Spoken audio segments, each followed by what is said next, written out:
Deep breathing. Deep breathing.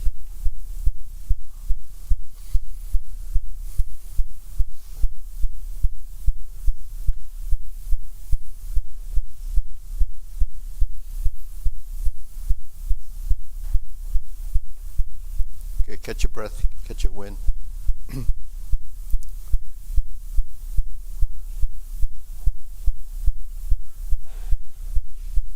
So going back to the 5 coordinations: hand, eye, body, waist, and stance. Right. So those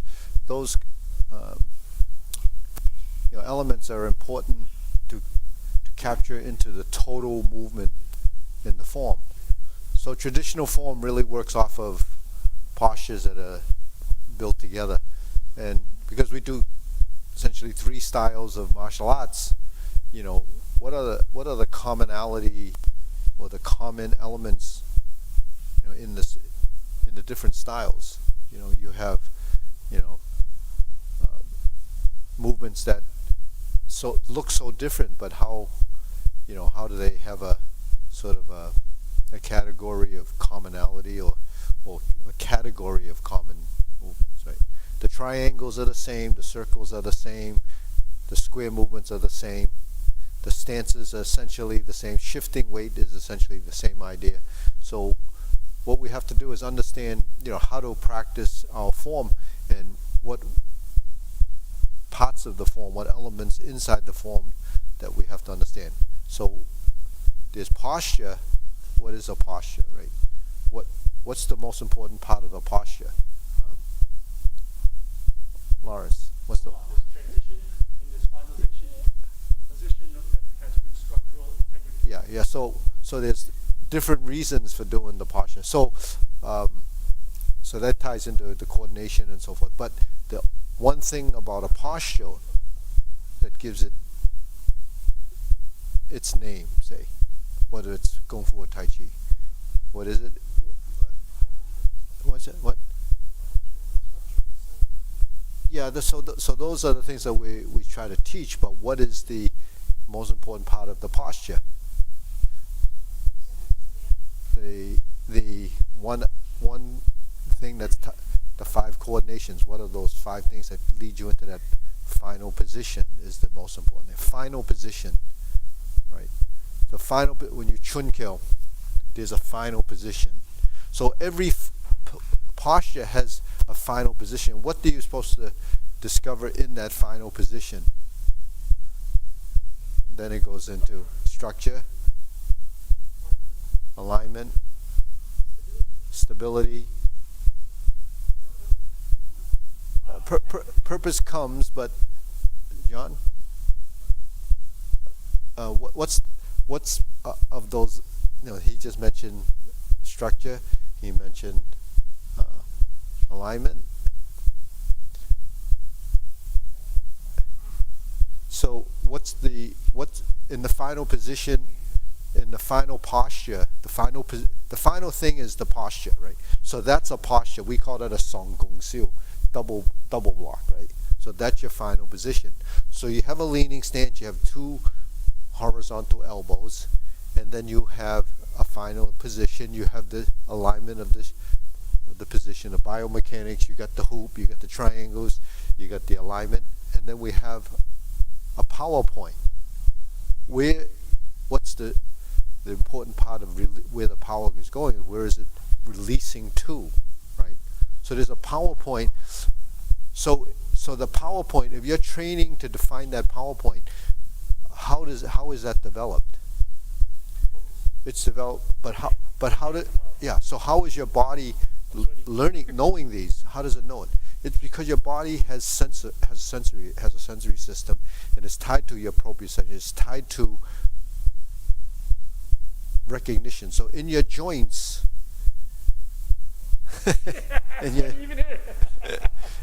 in your joints, there are senses tied to your proprioception. So those senses have to get the information, feed back to your brain. Then your brain tells you that, and if you practice it over time, it enters your subconscious, and eventually it becomes muscle memory, and that's what muscle memory is. Now, to get from point A to point B becomes a transition. So the transition varies, right? What makes the transition vary is the individual's coordination. So if your coordination isn't there, if one part of that is, if the stance is off, then the upper body could be correct, and then it still doesn't look right. The leg could be good, and getting a good stance, right? And then the hands are off, then that's going to throw it off. So the total unit is really the hands, the eye, the body, the waist, and the stance. So the hand-eye, the eyes are following the hands, right? You have an alignment like this that we're talking about. You have your stance.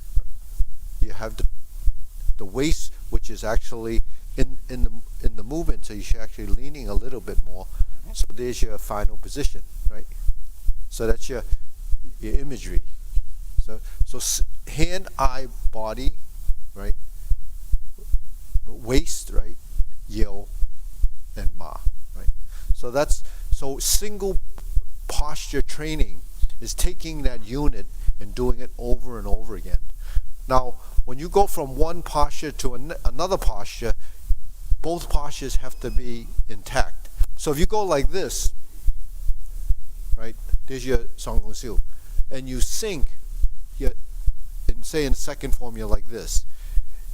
Okay, if you pull back, you're like this. So this position has to be muscle memoried. Because if you go from position, whether you're going backwards or forward, the two positions or the three positions that you're going into have to be consistent. So if I go like this, that's one position. If I go like this, that's one position. If I go like this, that's one position. Every one of those positions become what you take a photograph of, because that's your final position. So the final position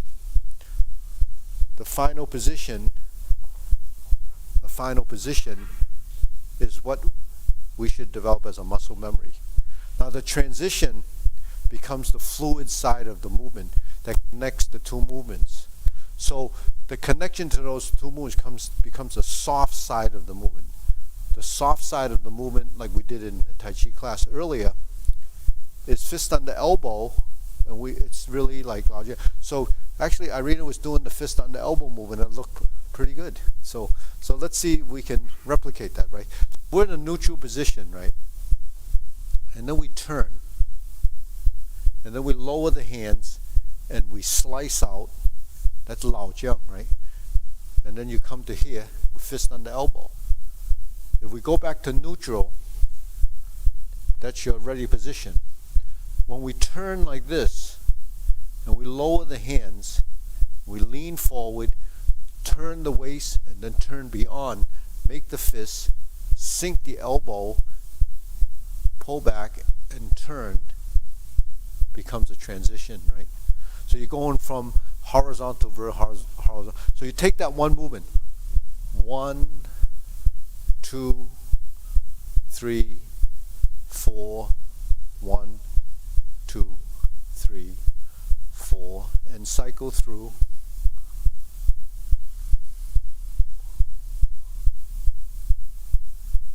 So what's the benefit of doing this? It's yeah. So this part of it is where it's the hardest to learn. So each one of the motion, the lower body and the upper body have to synchronize. So why do we do this? Because at each phase of the movement, you have a specific action, right? So here, this is like Lao Jiang. When I turn back, it's going to neutral. This is turning, and I roll the elbows in like this. I'm here, I lower, turn, pull back, sink, and sink. You have lots of transitions built into that motion. So if I use, that's Tai Chi, right? If I use this movement, that's Lao Jiang, right? If I use this movement, that's like in kungfu when you step, right? If you're in Yithimon and you go like this, and that's that. So fist under elbow is what is Senegate movement. You're coming in, because when we build transitions, those natural movements is how we learn to not use excessive strength. But then at the same time, you have to understand the forces and the direction of movement. So the forces of movement has to be compatible with the direction in your body. So here, when we're in neutral position, the first thing, this is something that we have done, it's called the intent. When you're in a neutral position, and I turn my hand like this, right? So we look in the mirror, and when I turn my hand, and I move 45 degrees. If I just turn my waist, there's something missing. What's it missing? It's missing the intent of the motion, right? Because if you look in my position, the first thing I have to do if I'm turning 45 degrees is this. You see my wrist. Because like any time you press, right, your wrist has to create the intent of the movement.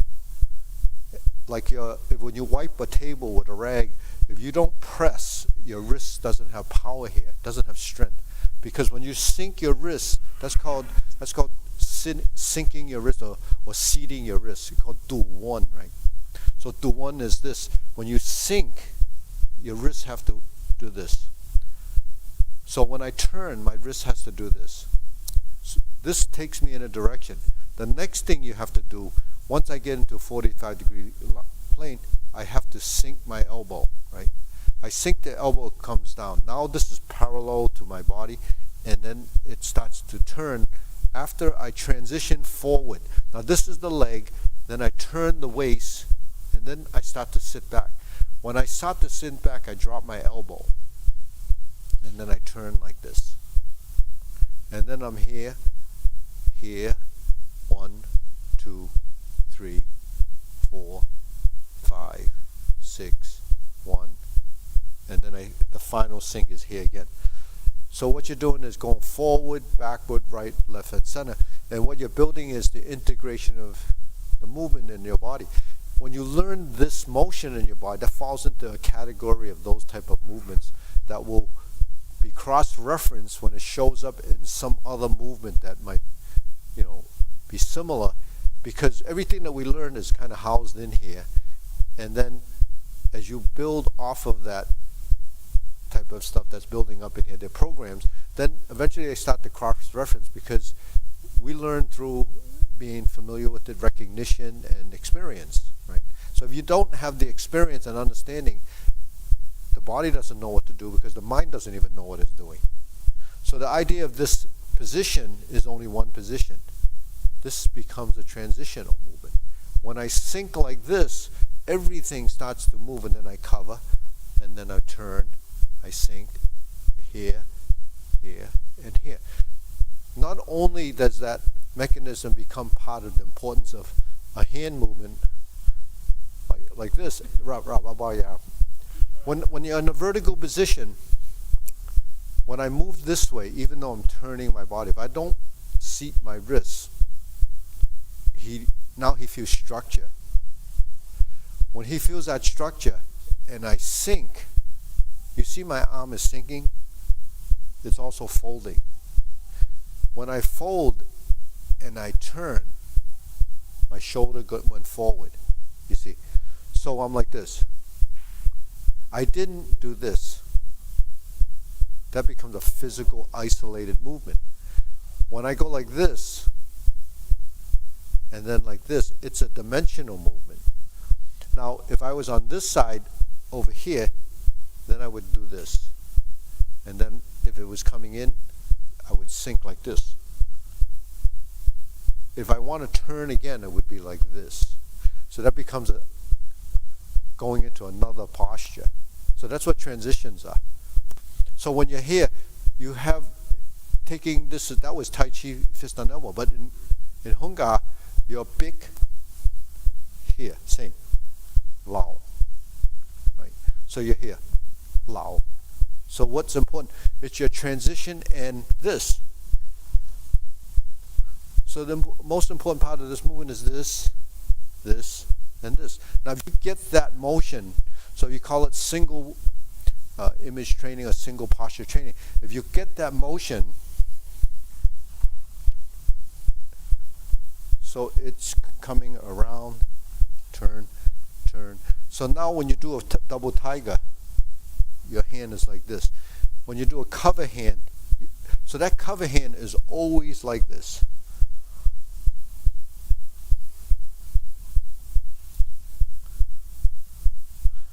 Now what's that? What's that? No, it's the final position. What are you trying to develop in your positions, right? So if we just get into a position, it's not doing anything. But once you want to do something with it, you have to change the structure and the intent of the movement, or the strength side of the movement. So like if you go into trapping hands, if you just go like this and you're in a posture but nothing is really in the correct position, then there isn't the intent, because once I do this, then the intent is here. This has to do this. That's your final position. Because without rolling your shoulder like this, without hollowing the chest and turning your stance, you don't have that. Because this is the point that you have to finish at your power point. And then, depending on where you went, if it was a dropping palm, it would be this. If it's a trapping hand, it would be this. So a back fist would be this. A double back fist would be this.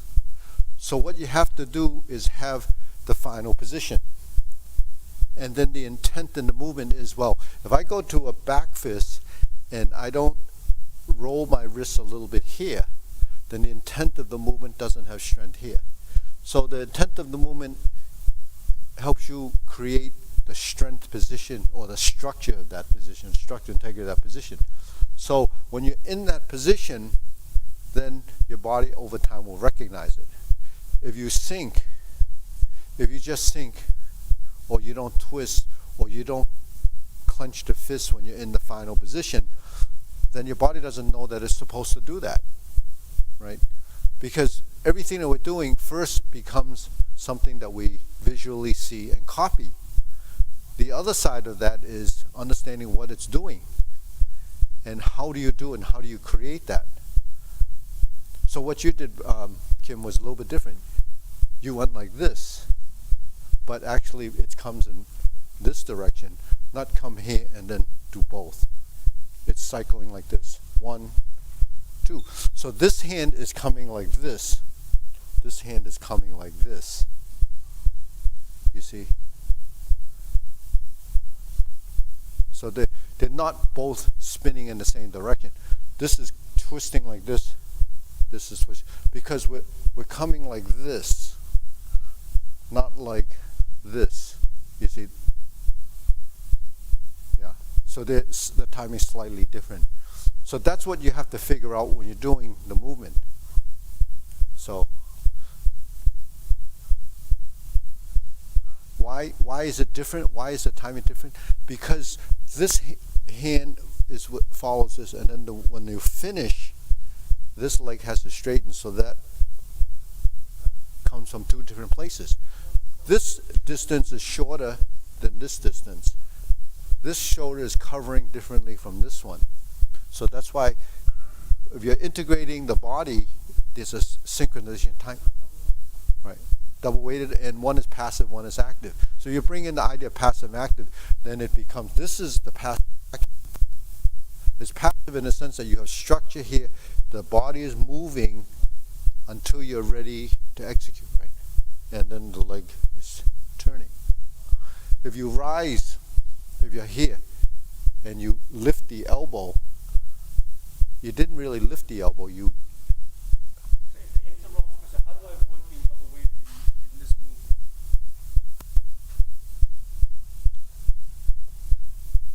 movement? Just because when you're here and you turn, you have one movement, so you're only here. It has to be the turning of this.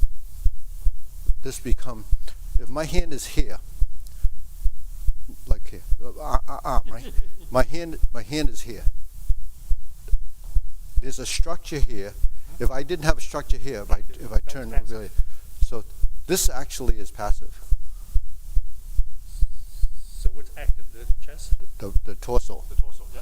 and the leg. So here, sink, right? Now it's active. This becomes active at the fine line. It becomes active here, and then passive again, and then your intent. See, so throughout a transition, you have a combination of active, passive, because it has to blend. And what's that blending for? It's balance. It's balancing the motion. But here, when I'm sinking, I'm turning, and then when I step forward, my elbow went up, right? But it went up because I went down. Yeah. Right? I saw it. And then I come forward, and then here. Ooh. So you really create the position. You create the position to create the optimum strength. Yeah. Yeah. Yeah. Yeah. So you're doing it now, but Do it now because I saw you. but it's broken.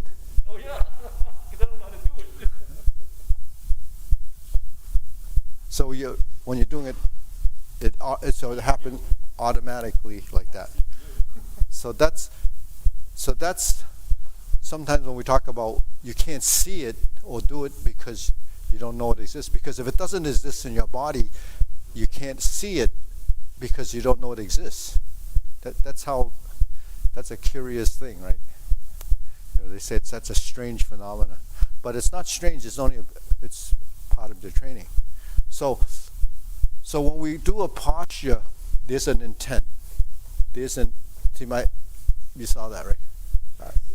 And then, so when the elbow came out, then the elbow can come down. We cross like this, open, step, thrust. So when does those interim positions come into play, or when does it happen? It happens when your musculature releases. If it doesn't release, then there's always some innate tension there, or like erroneous type tension that shouldn't be there. And you have to get rid of that. What's that?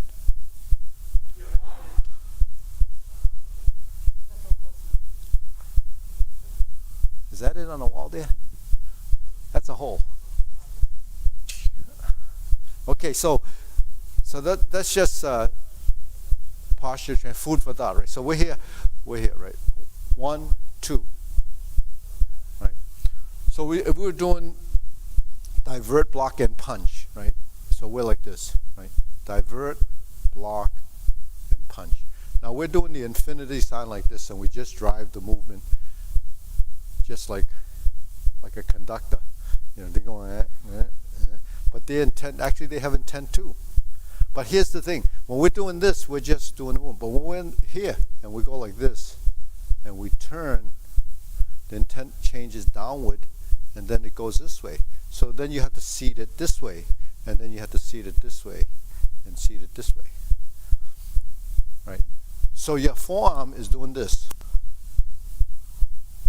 So what does it feel like when the forearm is doing this? It feels like this. Say, okay, so it feels like this.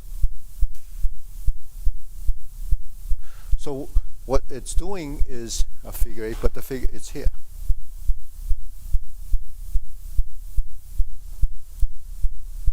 So you see there's a dimensional change like an 8. Now we see it here. The stiffer I am, the more control you have. Right. Pardon me? Yeah. The stiffer I am, the more control you have. Yeah, the more wobble, the more effect it has on your position. But the thing is, without this and this and this, it doesn't happen here.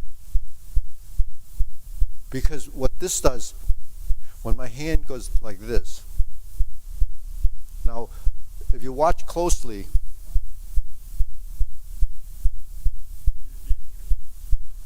right,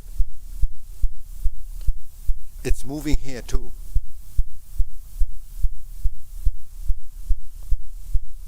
Because this and this becomes the connection. Yeah. So yeah.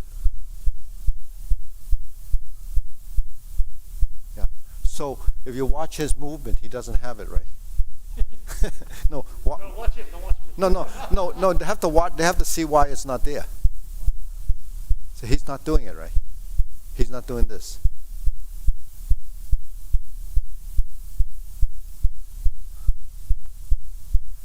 So what do you develop over time is the awareness of that. So when you go into a position and you go like this, it goes in and out and it has a connection. But that point between the two petals of the movement is here. You see, the hand movement is here, here, here. So when you block, it's like that, right? Here, it becomes this. Now, if I'm just doing this, then it's not this. See, the hand is moving from here because every time I gesture like this, now in slow motion,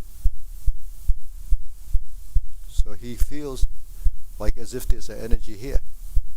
The circle is there.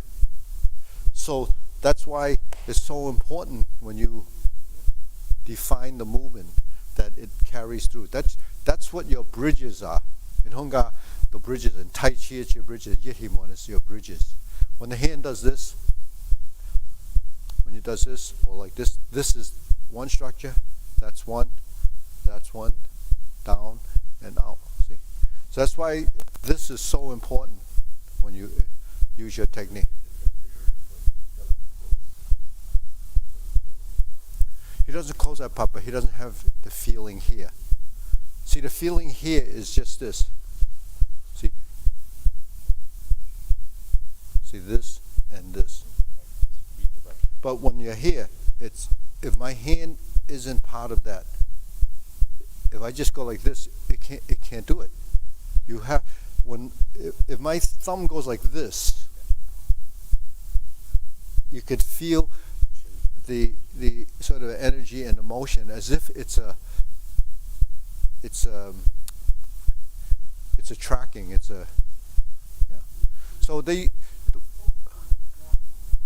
So in Kung Fu they call it yi. It's a feeling and experience. But you learn that and it's developed over time. But can you develop this and this without touching someone? Right? You can. That's really, but it takes a long time, and it's because it's abstract. So your movements have to be there. And when you do your movement, how come some people have a feeling in their movement and some don't? It's that expression.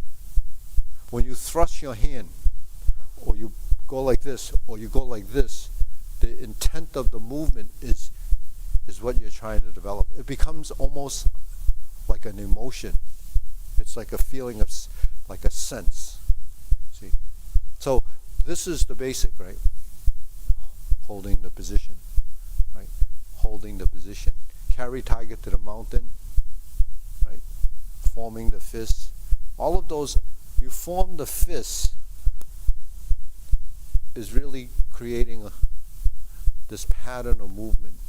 But how you create this circular movement and this is just like what we just did. See? So first develop the body connection, and then it just can go in almost like free form. It just happens as a part of the movement. But that's something that you have to kind of understand it, as a strategy. So single movement training, Gung Kun, you're here. 1, you have your final position. 2, you have final position. 3, final position. Cutting hand, offset, thrust, open, push, sink, position, strike, position, sink. Now you notice some of us are probably already doing it, but when you sink, you have to sink your wrists. If you don't sink your wrists, you don't have strength here. When you go uppercut, if you don't roll the wrist, you don't have power. Now when you shift like this, and you're coming to here to cover, your elbow, you should come to here. Right?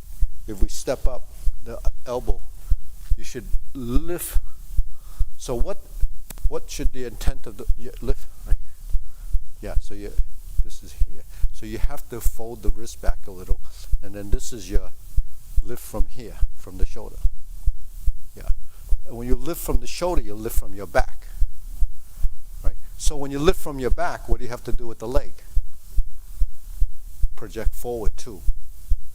See, we're in the stance, and we just lift, and we don't do this. Then we didn't seat the stance. So these are little things, but little things have to happen as you evolve.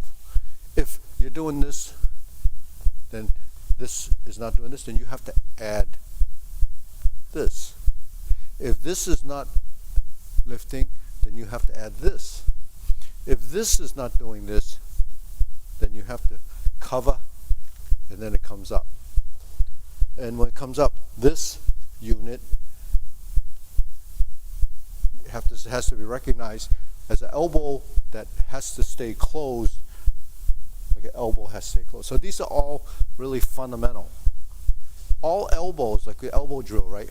1, 2, 3, end up in these positions.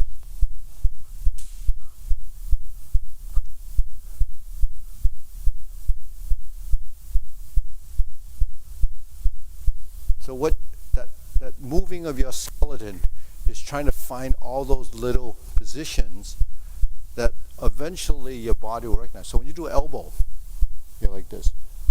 When you do an elbow, you're like this. When you do a roll, you're like this. All of those become parts of the body form. But this is this component. This is this component. This and this become the transition. This becomes rising, right? This becomes falling. This becomes lifting.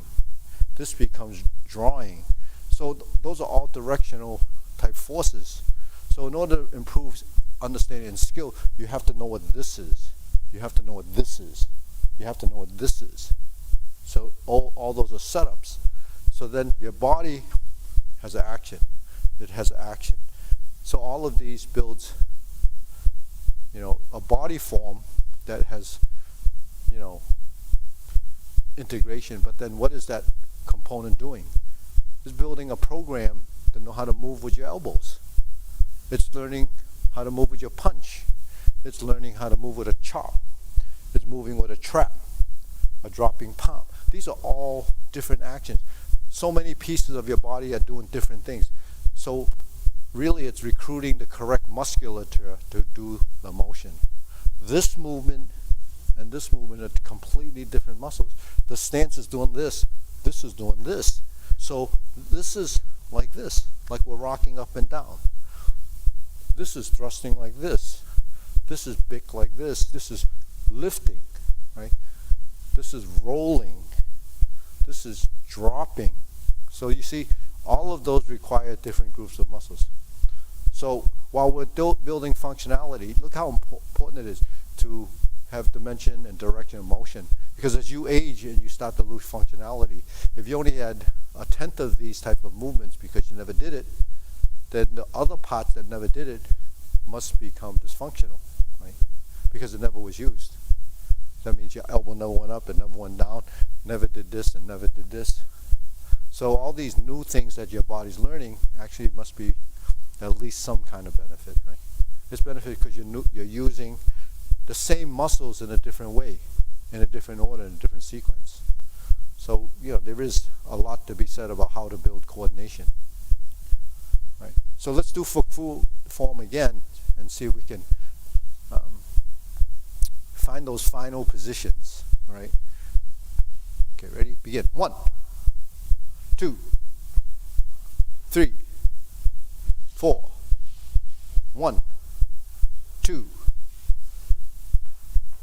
3. Kungfu. 1.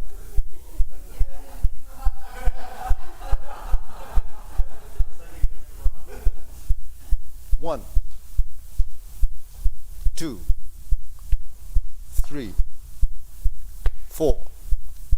1, 2, 3, 4. 1, 3, 4. 1, 2, 3, 4. 1, 2, 3, 4. 1,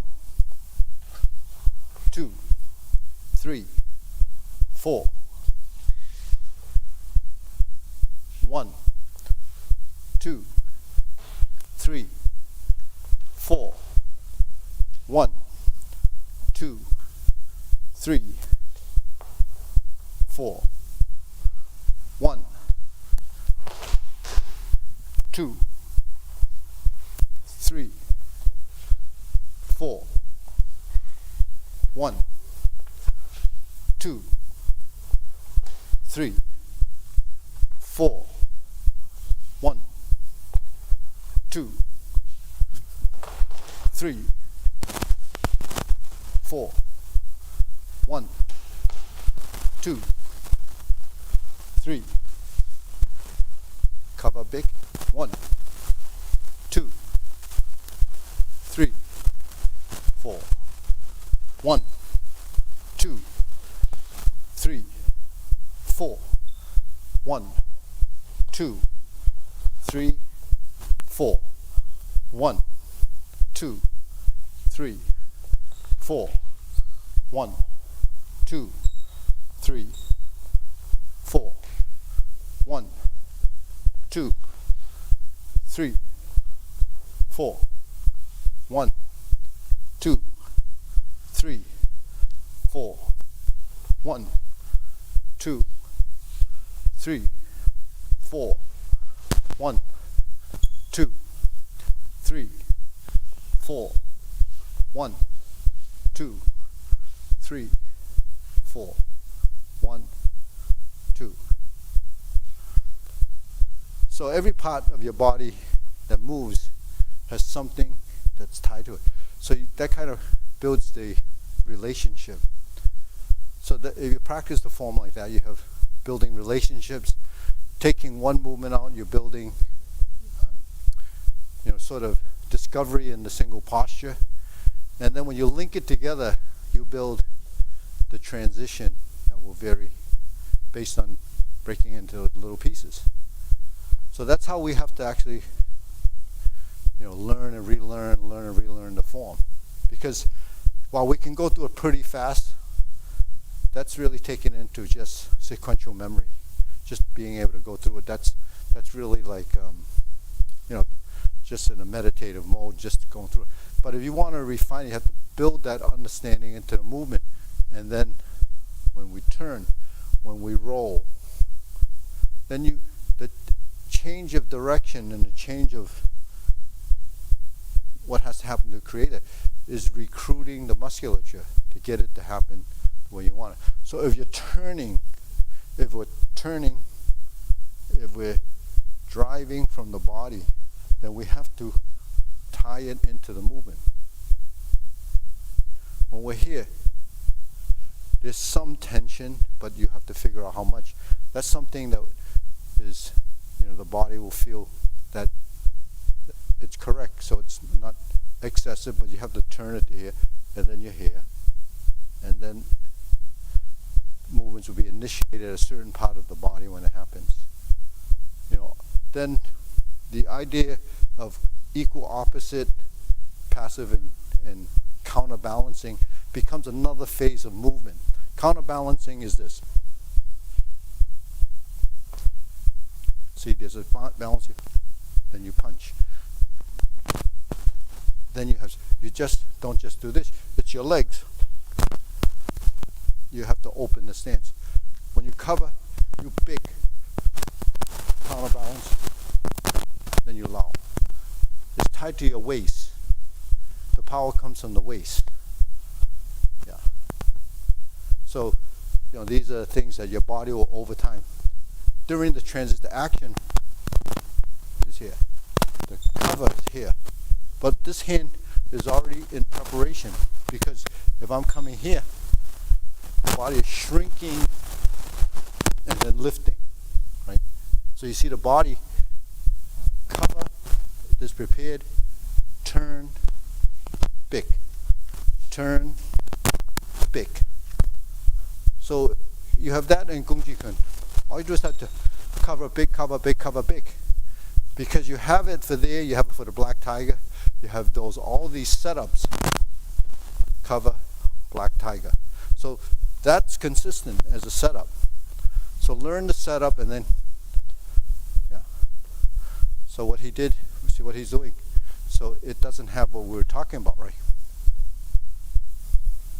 So if you're covering, it should be like this, big. So if it's just only one dimension, right?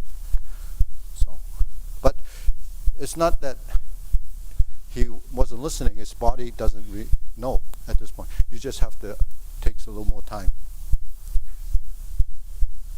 So.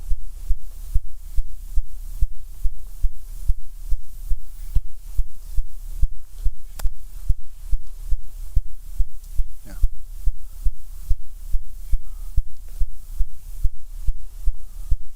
Yeah. So on this side, it has a little trouble seating on the way down, on the over here. Yeah, yeah, it has a little trouble here. Oh, yeah. Oh, okay, sorry. Oh, yeah. Yeah, yeah, yeah, yeah. That shouldn't hurt though. Yeah, yeah. Yeah, but don't over tense it. I just that only it's still soft.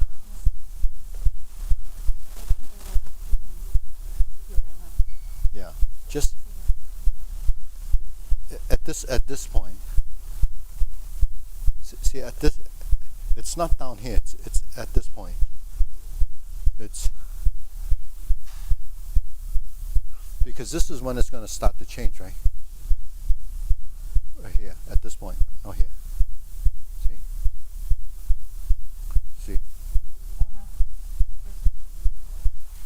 And then it doesn't have to be so much. It's here, yeah. See, when I do this, remember we were talking about that? So it's first here.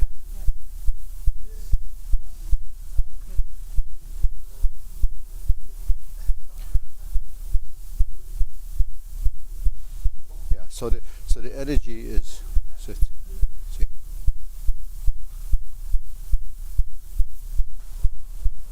Yeah. Because if I was on this side, then I have something to capture. See?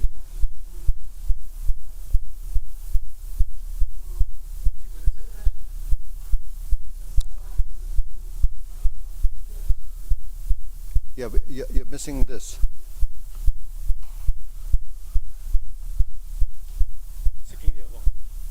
Yeah. So we said, okay, again. All right, I'm going to take your arm slowly, right?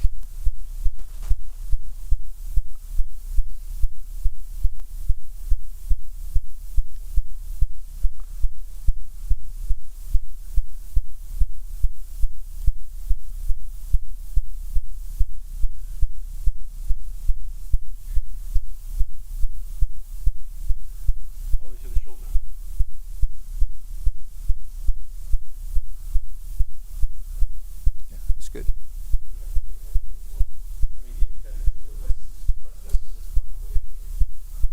Yeah, no, it's this part that he has trouble with. Yeah, yeah.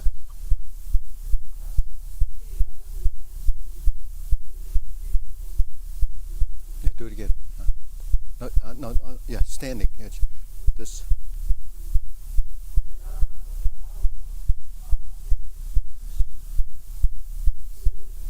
Getting too far away from myself? No, stay within the plane of your movement. So this is here, right? So you're going to turn, right? And then this starts, see, this guy goes up. But don't turn away. Stay there. Now, down. Now turn. Yeah. Yeah, that's better. Much better. Yeah, I was too far away from the Yeah, yeah. You're always correcting me. Yeah, because you're like this and it's stiff or hard. Then when you turn, then you're already you're losing your structure. So you have to, in turning, stay within this. then you have structural integrity of position. I mean, this is refining that simple thing, but it's in a lot of things. If you fix it one place, then it's going to fix it in many places.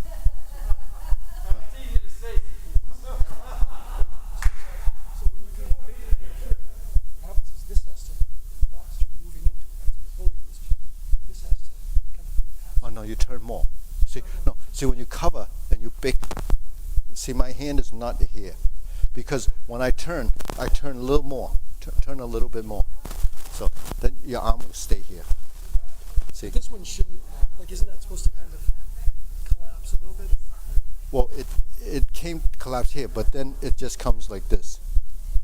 See, because here, so because I'm turning like this, this and this become a unit. Oh, so I thought you were grabbing and then going, so this had to yield because you're... Well, like this. See, if I go like this, then my hand will actually go like this, because then it goes like this.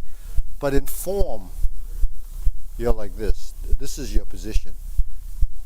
If you're lifting, it goes up like this. Yeah. So it won't hit this hand if you move it with the body, because it's turning. Then it moves out a little bit more than it's here. Yeah. So I mean, you modify a little bit, but that's really what happens. Yeah, they're very subtle, but the thing is, that's better. That's better. Yeah. What's that? So, yeah. No, we're doing a bick, so that's vertical. So there's two. So this is a vertical elbow.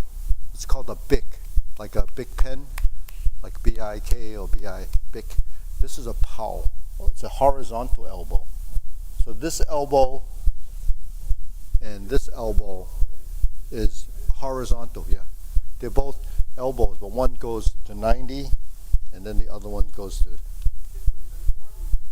yeah. So the four of those are parallel to the floor. The ones that we do after you turn on that side, they're vertical, yeah. And then when you're in this form, this is vertical.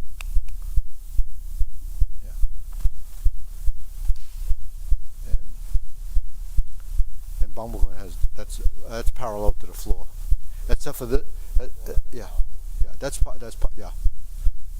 Lift up to its level, yeah. And then this is a vertical, but this one's close. But that comes in closer than this one. This one is a bridge out here. This one is merging in here, so it's like a close body movement where you're deflecting in here. So you have three ranges of movement, right? Close to the body, elbows is a mid-range, and this is the long range in the hand. Then you have your hip, your knee, and your feet as the three different ranges. The hip is a close range, right? The knee is a mid-range, then the foot is a long range. Okay, we'll bow.